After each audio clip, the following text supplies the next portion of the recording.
Congratulations on that. Now, so you've been doing this. We were talking offline that the industry is really changing. Yeah. I miss trucking, but I don't know if I could handle it anymore. I really haven't turned a wheel professionally since 2006, and I'm just thinking. I just renewed my license this year, and I go, okay, I got another 5 years. We'll see if we use. I haven't used it in probably a good 10 years at least. So I'm going. Do I even need this? I kind of keep it just in case I buy a trailer for my pickup truck or something. Yeah. That's Yeah. the only reason I'm keeping this thing. It's easier to keep it than it is to get a new one if I need one. So I'm just keeping it right now. But yeah, what are you finding on the road? I mean, it's got to have changed. You're an award-winning driver, so you're able to, I guess, negotiate and navigate the problem areas of our industry. But there seems to be more problem areas. How are you managing that as a driver? Well, it was interesting. Like I said, I did the turnpike side of things on scheduled runs and that for 13 years. So I was away from the US for that period of time. When I went back down there, I was pretty shocked actually about just how much things have changed in terms of, for example, because of the hours of service regulations, the way they work, parking is just a huge issue. It never used to be, I mean, a person could, you were in a situation where you could get outside of a major area, park for a couple hours, do your sleeper thing, go through and lower traffic. You see a lot more trucks out there now in less prime time situations, and that creates all kinds of traffic problems. There, I was actually shocked, and I'm not casting aspersions, but the the level of professionalism seems to have changed so much in terms of just how drivers interact and work with each other. Yep. And I found that really shocking.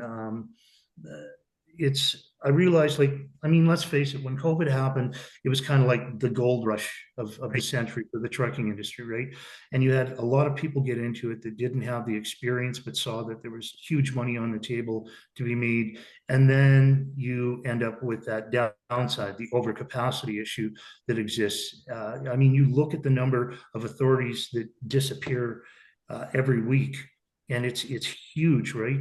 And like I try and keep a reasonable eye on sort of what spot rates are and contract rates and that.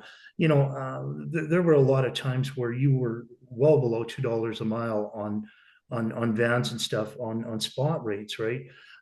It's come up a little bit, but you still have the overcapacity issue. You have issues now I really feel for a lot of the small independent brokers, because so many of the rules are against them now as far as being able to make a reasonable livelihood, right?